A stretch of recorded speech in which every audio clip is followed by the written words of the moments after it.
Vous n'atteindrez la vraie piété qu'en faisant aumône d'une part des biens que vous aimez. Et quelque aumône que vous fassiez, Dieu en est parfaitement informé. Tous les aliments étaient permis aux fils d'Israël, excepté ce qu'Israël lui-même s'était interdit avant que la Torah ne fût révélée. Dis-leur, apportez la Torah et lisez-la, si vous êtes de bonne foi. Quiconque après cela forgera des mensonges sur le compte de Dieu sera du nombre des injustes. Dis-leur, Dieu a dit vrai, suivez donc la religion d'Abraham, ce pur monothéiste, qui ne s'est jamais compromis avec les païens. En vérité, le premier temple qui a été fondé à l'intention des hommes est bien celui de la Mecque, qui est à la fois une bénédiction et une bonne direction pour l'univers. Terre de signes sacrés, c'est aussi l'oratoire d'Abraham. Quiconque y pénètre sera en sécurité.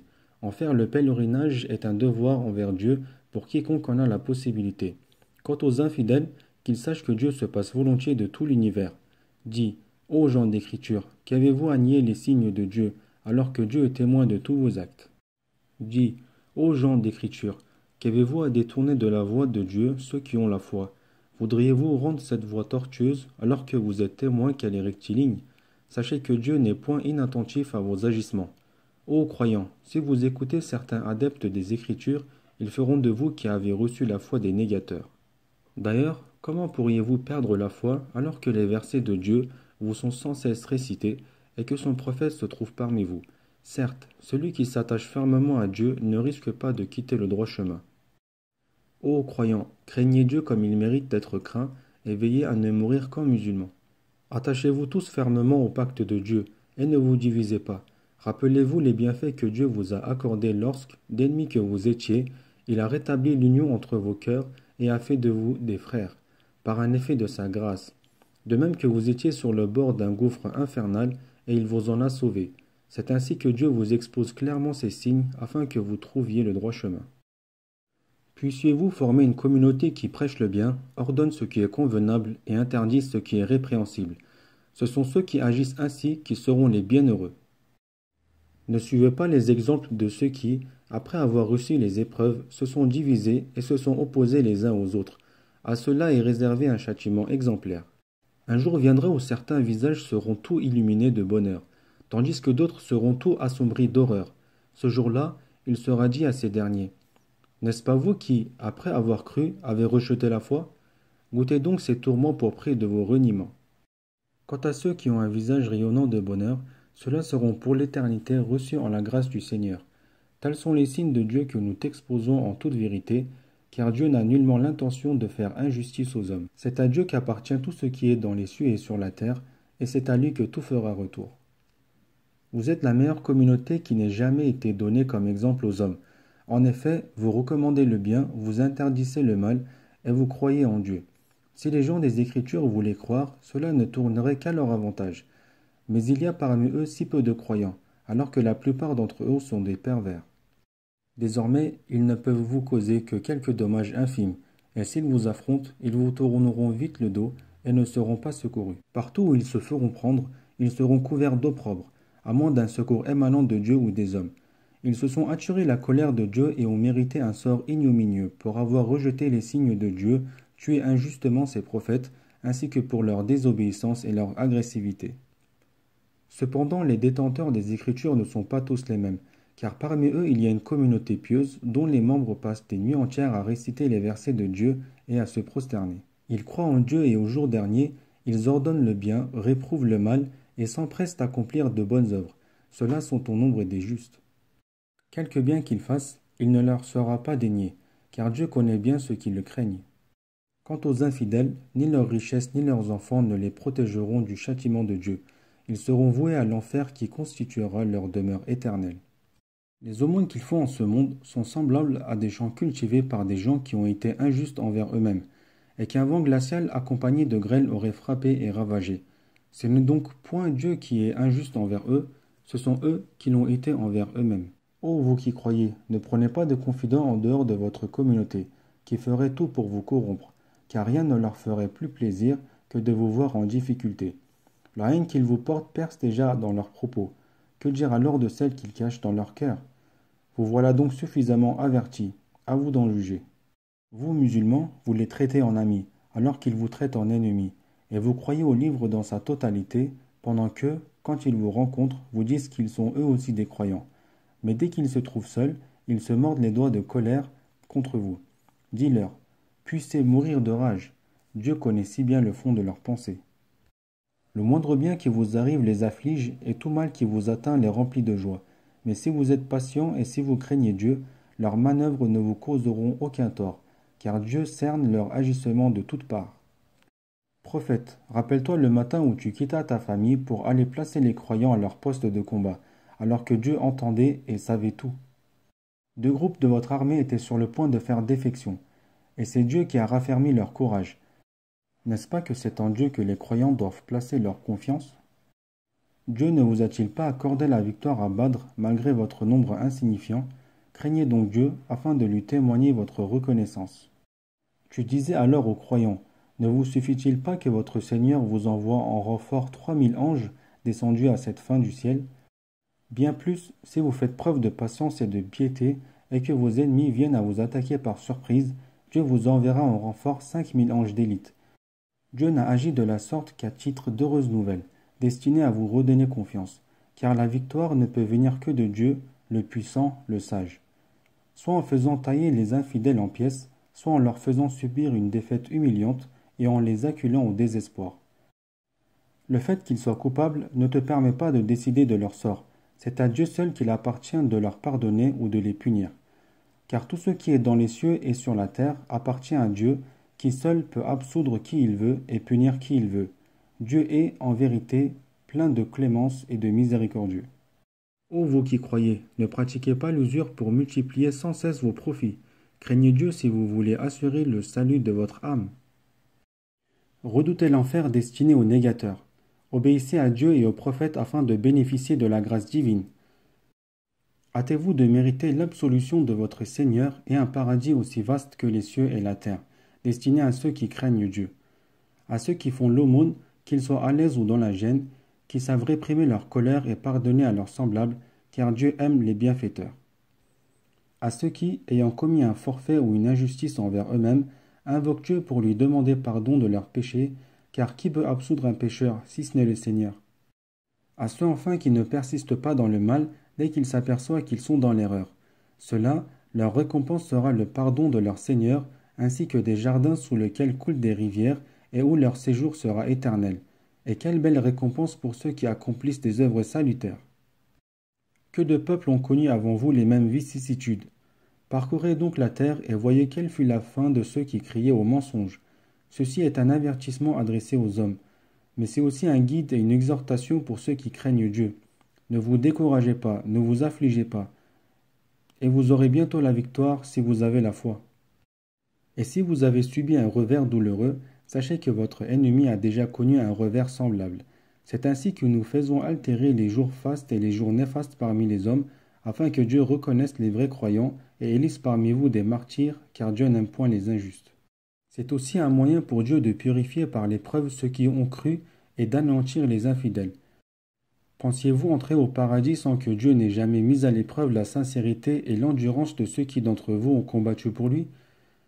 Vous souhaitiez tant la mort avant de la rencontrer, et vous l'avez bien vue de vos propres yeux. Mohammed n'est qu'un prophète parmi tant d'autres qui sont passés avant lui. Seriez-vous homme à abandonner le combat s'il venait à mourir ou à être tué? Ceux qui abandonnent le combat ne nuisent en rien à Dieu, mais Dieu saura récompenser ceux qui sont reconnaissants. Aucune âme ne peut quitter cette vie sans la permission de Dieu et en dehors du terme fixé. Celui qui recherche sa récompense dans ce monde, nous la lui accorderons. Celui qui désire obtenir la sienne dans la vie future, nous la lui accorderons, mais nous traiterons avec faveur les âmes reconnaissantes. Combien de prophètes, suivis d'un grand nombre de disciples, ont combattu pour défendre la cause de Dieu, sans jamais se laisser abattre par les épreuves, ni faiblir, ni abandonner la lutte. Dieu aime les gens persévérants. Les seuls mots qu'il répétait étaient les suivants. Seigneur, pardonne-nous nos péchés et nos excès, affermis nos pas et accorde-nous la victoire sur les infidèles. Dieu leur accorda donc la récompense de ce monde et la belle récompense de la vie future, car Dieu aime les gens bienfaisants. Ô vous qui croyez, si vous écoutez les infidèles, ils vous feront retomber dans vos erreurs passées, et vous serez perdus sans retour. Ayez confiance. Dieu n'est-il pas votre maître et le meilleur des protecteurs? Nous jetterons bientôt l'épouvante dans le cœur des idolâtres, pour avoir associé à Dieu des divinités qui n'ont été nanties d'aucun pouvoir de sa part. Leur demeure sera l'enfer, cet affreux refuge des injustes. Dieu a tenu sa promesse envers vous, en vous permettant de tailler vos ennemis en pièces, jusqu'au moment où vous avez fléchi pour contester l'ordre qui vous était donné et refuser de l'exécuter, alors que Dieu vous faisait déjà entrevoir la victoire qui vous tenait à cœur. Certains d'entre vous désiraient les biens de ce monde, pendant que d'autres aspiraient à la vie future. Aussi Dieu, pour vous mettre à l'épreuve, vous fit-il reculer devant vos ennemis. Mais il vous a ensuite pardonné, car il est plein de sollicitude pour les fidèles. Et au moment où vous battiez en retraite, sans vous soucier les uns des autres, et pendant que le prophète sur vos arrières tentait de vous ramener au combat, Dieu vous infligea déception sur déception, afin que vous n'ayez pas à regretter le succès qui vous échappait, ni à vous lamenter sur le malheur qui vous frappait, car Dieu est bien informé de ce que vous faites. Cette angoisse passée, Dieu fit descendre sur vous sa sécurité, et une espèce d'assoupissement s'empara d'une partie d'entre vous, pendant que d'autres, préoccupés uniquement d'eux-mêmes, proféraient sur Dieu, à la manière des idolâtres de l'époque de l'ignorance, des opinions non conformes à la vérité. Quelle part de décision avions-nous dans cette affaire disait-il. Dis-leur, le pouvoir de décision n'appartient qu'à Dieu. En réalité, il cachait bien des pensées qu'il n'osait exprimer. Il se disait: si nous avions pu donner notre avis, nous ne serions pas venus ici nous faire massacrer. Dis-leur, même si vous étiez restés chez vous, ceux qui devaient mourir seraient sortis pour venir tomber là où leur destin les appelait. Cela est arrivé afin que Dieu mette à l'épreuve votre patience et votre courage dans l'adversité. Car Dieu connaît bien ce que recèlent les cœurs. Et si certains parmi vous ont battu en retraite le jour de la rencontre des deux armées, c'est uniquement parce qu'ils avaient cédé aux instigations de Satan, en raison de quelques péchés qu'ils avaient commis. Néanmoins, Dieu leur a pardonné, car il est plein de miséricorde et de mansuétude. Ô vous qui croyez, n'imitez pas l'exemple de ces infidèles qui disent de leurs frères morts en voyage ou à la guerre: s'ils étaient restés avec nous, ils ne seraient pas morts, ou ils n'auraient pas été tués. Cette idée, Dieu a voulu en faire un sujet de chagrin pour eux, car, en réalité, Dieu seul donne la vie et la mort, et observe clairement tous vos actes.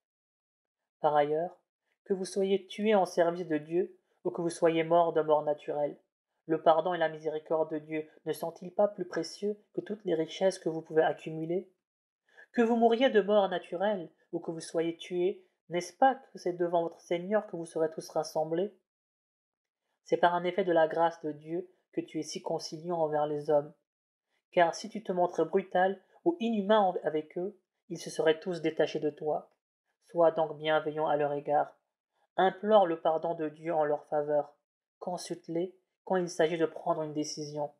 Mais une fois la décision prise, place ta confiance en Dieu, car Dieu aime ceux qui mettent en lui leur confiance.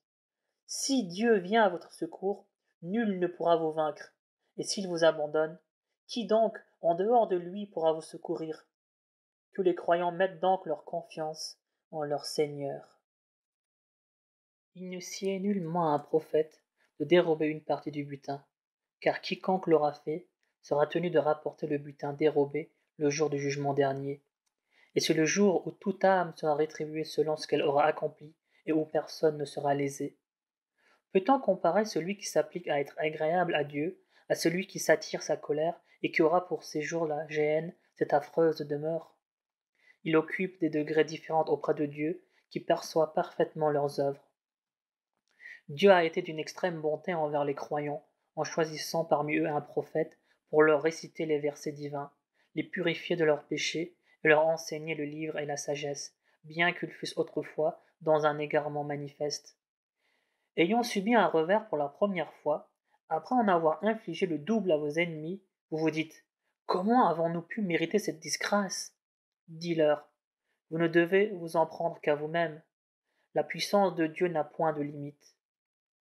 Le revers que vous avez essuyé le jour où les deux armées se sont affrontées a été voulu par Dieu pour reconnaître les vrais croyants et démasquer les hypocrites qui, invités à combattre pour la cause de Dieu et à repousser l'ennemi, répliquèrent: nous vous suivrions si nous savions qu'un vrai combat allait s'engager.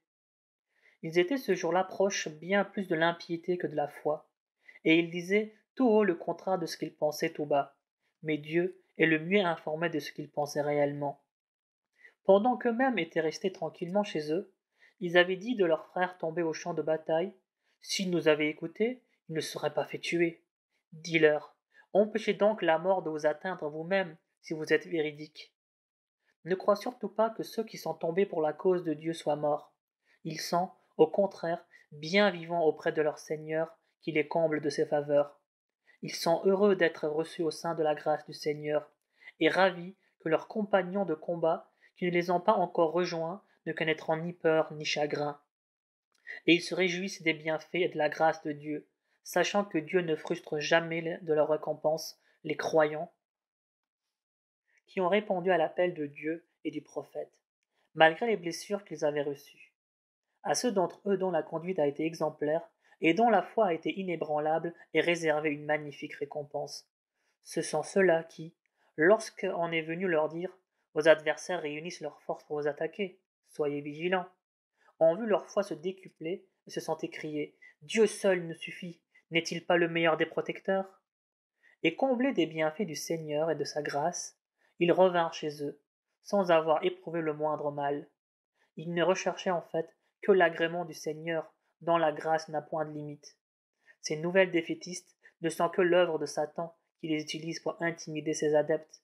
Ne les craignez donc pas, mais craignez-moi si vous êtes de vrais croyants. Que ceux qui courent à pas précipités vers l'impiété ne te causent aucune affliction. En vérité, ils ne sauraient nuire en rien à Dieu. C'est plutôt Dieu qui ne veut leur accorder aucune part dans la vie future, où un châtiment terrible les attend, car ceux qui troquent la foi contre l'incrédulité ne sauraient nuire en rien à Dieu, et un châtiment cruel leur est réservé. Que les négateurs ne s'imaginent pas que le lent sursis que nous leur accordons soit un bien pour eux. Ce lent délai leur est plutôt accordé afin qu'ils accumulent les péchés. Aussi, un châtiment avilissant leur sera-t-il infligé. Dieu ne saurait laisser les croyants dans l'état difficile où vous vous trouvez que le temps de distinguer le bon du mauvais, de même qu'il ne saurait vous dévoiler le mystère. Mais il choisit, à cet effet, parmi ses messagers qui il veut. Ayez donc foi en Dieu et en ses prophètes, car si vous croyez en Dieu, et si vous le craignez, une généreuse récompense vous sera attribuée. Que ceux qui se montrent avares des biens que Dieu leur a généreusement octroyés ne s'imaginent pas que cela soit à leur avantage. C'est, au contraire, un malheur pour eux, car, le jour de la résurrection, ils porteront comme un carcan au cou les biens qu'ils ont amoureusement accumulés. En effet, l'héritage des cieux et de la terre appartient au Seigneur qui est parfaitement instruit de tout ce que vous faites. Dieu a entendu les paroles de ceux qui ont dit: Dieu est pauvre et nous sommes riches. Nous enregistrons leurs propos et nous prenons acte du sang des prophètes qu'ils ont injustement versé. Et nous leur dirons: goûtez donc le supplice de l'enfer, et ce, pour prix de ce que vos mains ont perpétré, car Dieu ne commet jamais d'injustice envers ses serviteurs. À ceux qui disent: Dieu nous a prescrit de ne pas croire en un prophète tant qu'il ne nous aura pas apporté une offrande que le feu du ciel viendrait aussitôt consumer. Réponds: avant moi, bien des prophètes vous ont déjà apporté des preuves, y compris le miracle dont vous parlez. Pourquoi donc les avez-vous tués si vous êtes de bonne foi? S'ils t'accusent de mensonge, d'autres prophètes avant toi ont eux aussi été traités de menteurs, bien qu'ils aient apporté des preuves évidentes, des psaumes et le livre lumineux. Toute âme goûtera à la mort, mais vous ne recevrez votre totale rétribution que le jour de la résurrection. Quiconque échappera alors à l'enfer et entrera au paradis aura trouvé la félicité. En vérité, la vie d'ici-bas n'est faite que de plaisirs éphémères. Vous serez certainement éprouvés dans vos biens et dans vos personnes. Vous entendrez bien des injures de la part de ceux qui ont reçu les Écritures avant vous, et de la part des idolâtres. Mais si vous êtes endurants et pieux, vous verrez alors que c'est bien là la meilleure résolution à prendre. Dieu a pris acte de la promesse des gens de l'Écriture de l'expliquer aux hommes et de ne pas en dissimuler la teneur. Mais, au lieu de cela, ils l'ont rejeté derrière leur dos et l'ont vendu à vil prix pour recevoir la plus ignoble des marchandises en retour. Ne crois surtout pas que ceux qui s'extasient sur leurs œuvres et qui veulent qu'on les loue même pour ceux qu'ils n'ont pas fait puissent échapper au tourment, car un châtiment douloureux les attend. À Dieu appartient le royaume des cieux et de la terre, et sa puissance n'a point de limite. En vérité, il y a dans la création des cieux et de la terre, et dans l'alternance de la nuit et du jour, tant de signes pour des gens doués d'intelligence. Qui, debout, assis ou couché, ne cesse d'invoquer Dieu et de méditer sur la création des cieux et de la terre en disant « Seigneur, ce n'est pas en vain que tu as créé tout cela, gloire à toi, préserve-nous du châtiment de l'enfer. Seigneur, celui qui tu voues aux flammes de la géhenne, tu le couvres d'opprobre, et les injustes ne bénéficieront d'aucun secours. Seigneur, nous avons entendu une voix qui nous convie à croire en toi, et nous avons cru. Seigneur, pardonne-nous nos péchés, absous nos mauvaises actions et reçois-nous après notre mort parmi les justes. Seigneur, accorde-nous ce que tu nous as promis par l'intermédiaire de tes messagers. Épargne-nous toute humiliation au jour de la résurrection, toi qui ne manques jamais à tes promesses. Leur Seigneur a exaucé leurs prières. Je ne ferai jamais perdre à aucun d'entre vous, homme ou femme, le bénéfice de ses œuvres.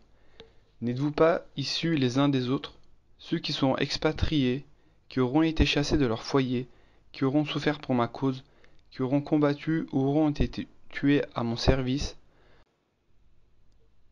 À ceux-là je pardonnerai toutes leurs fautes, et je les recevrai dans les jardins baignés de ruisseaux, à titre de récompense de la part de leur Seigneur, car c'est Dieu qui distribue les meilleures récompenses.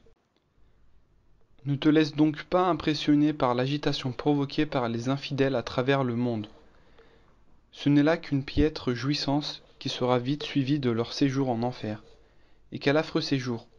Ceux qui, en revanche, craignent Dieu auront des jardins sous lesquels coulent des rivières, où leur séjour sera éternel, en hôte du Seigneur, et rien n'est meilleur pour les justes que ce qui est auprès du Seigneur. Certes, parmi les gens des Écritures, il en est qui croient en Dieu, qui tiennent pour véridique ce qui vous a révélé, ainsi que ce qui leur a été révélé, et qui, entièrement soumis à Dieu, ne troquent jamais ses enseignements contre un vil profit. Ceux-là trouveront leur juste récompense auprès de leur Seigneur, toujours prompt dans ses comptes. Ô vous qui croyez, armez-vous de patience, rivalisez de constance, soyez vigilants et craignez Dieu, si vous désirez atteindre le bonheur. Au nom de Dieu, le clément, le miséricordieux. Ô homme, craignez votre Seigneur qui vous a créé d'un seul être, et qui, ayant tiré de celui-ci son épouse, fit naître de ce couple tant d'êtres humains, hommes et femmes.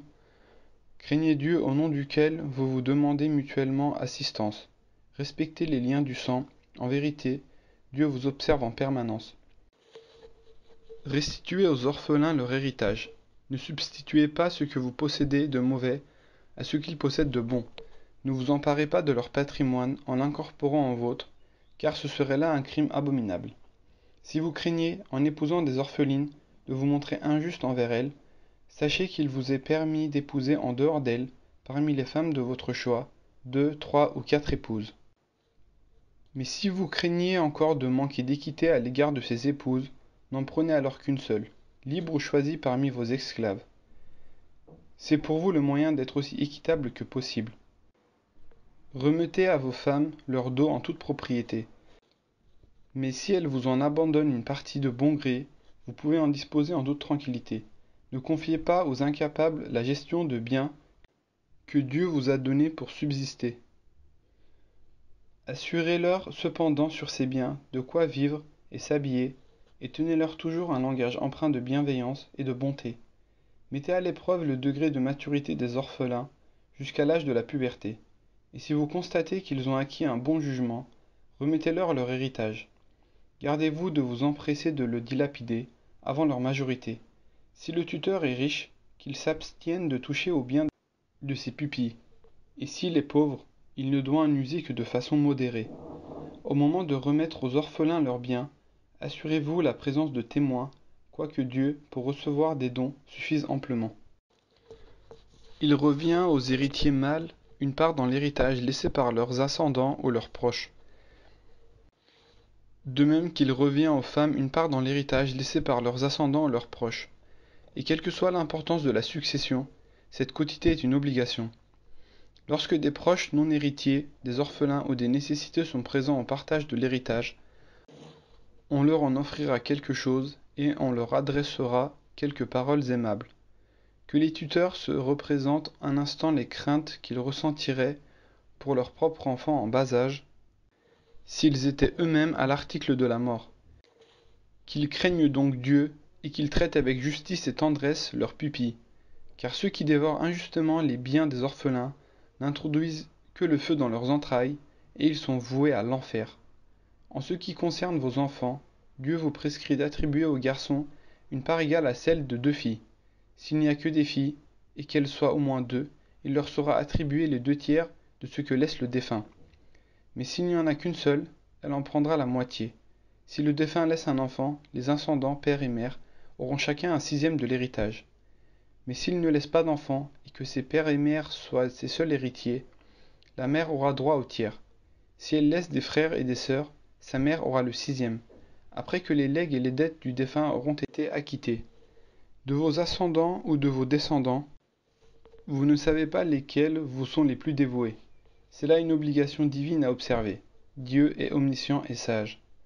La moitié de ce que laissent vos épouses vous revient, si elles n'ont pas d'enfants, mais si elles en laissent, vous n'aurez droit qu'au quart de ce qu'elles laissent, après que les legs et les dettes grèvent la succession auront été acquittés. Vos épouses ont droit au quart de ce que vous laissez, si vous n'avez pas d'enfants, mais si vous en avez, elles n'auront droit qu'au 8e de ce que vous laissez, déduction faite de tout legs ou dette grevant la succession. Quand un homme ou une femme meurt sans laisser d'ascendant ou de descendant, à la survivance d'un demi-frère ou d'une demi-sœur d'une même mère, chacun de ces derniers aura droit à un 6e. Mais s'ils sont plus nombreux, ils se répartiront le tiers de l'héritage, déduction faite de tout legs ou dette non préjudiciable aux héritiers. C'est ce que Dieu vous recommande, car il est omniscient et plein de mansuétude. Telles sont les limites fixées par Dieu. Tous ceux qui obéissent à Dieu et à son prophète seront accueillis dans les jardins arrosés d'eau vive, où ils demeureront pour l'éternité, et ce sera pour eux la félicité suprême. Celui qui, en revanche, désobéit à Dieu et à son prophète, et qui transgresse ses lois, Dieu le précipitera dans l'enfer pour l'éternité, où un supplice avilissant lui sera infligé. Celles de vos femmes qui se rendent coupables de perversité, requérez contre elles le témoignage de 4 d'entre vous. Si le témoignage est confirmatif, enfermez les coupables sous un toit jusqu'à ce que la mort vienne mettre fin à leur vie ou que Dieu leur offre une autre issue. Si 2 individus parmi vous se livrent à la débauche, sévissez contre eux. S'ils se repentent et s'amendent, laissez-les en paix, car Dieu est clément et miséricordieux. Dieu pardonne seulement à ceux qui font le mal par ignorance et qui se repentent aussitôt. À ceux-là, Dieu accorde son pardon, car Dieu est omniscient et sage. Mais aucun pardon ne sera accordé à ceux qui continuent inlassablement à pécher et qui, à l'approche de la mort, disent « À présent, nous nous repentons », ni à ceux qui meurent en état d'infidélité. À tout cela seront réservées d'affreuses souffrances. Ô croyants, il ne vous est pas permis de vous attribuer des femmes par voie d'héritage contre leur gré. Ne les soumettez pas à des contraintes dans le but de leur reprendre une partie de ce que vous leur avez donné, à moins qu'elles n'aient commis un adultère prouvé. Entretenez de bons rapports avec vos femmes, et si vous avez quelques aversions pour certaines d'entre elles, sachez que l'on peut avoir parfois de l'aversion pour une chose qui peut cependant être pour vous la source d'un grand bonheur. Si vous voulez épouser une femme à la place d'une autre, et que vous ayez donné une dot d'un quintal d'or à celle que vous répudiez, il vous sera interdit d'en rien prélever, car ce sera une infamie flagrante et une injustice manifeste. D'ailleurs, comment oseriez-vous reprendre quoi que ce soit après l'union intime qui vous a liés et les promesses solennelles que vous avez échangées? Désormais, n'épousez plus les femmes que vos pères ont eues pour épouses. Cette interdiction ne s'applique pas au passé. En fait, une telle pratique constitue un acte abominable, une ignominie et une union odieuse. Il vous est interdit d'épouser vos mères, vos filles, vos sœurs, vos tantes paternelles, vos tantes maternelles, les filles de vos frères, les filles de vos sœurs, les nourrices qui vous ont allaité, vos sœurs de lait, vos belles-mères, vos belles-filles, qui sont nées des femmes avec lesquelles vous avez consommé le mariage. Toutefois, il n'y a pas d'interdiction si le mariage avec la mère n'a pas été consommé. Il vous est également interdit d'épouser les femmes de vos propres fils et d'avoir pour épouse 2 sœurs en même temps. Cette interdiction ne concerne pas le passé, car Dieu est clément et miséricordieux.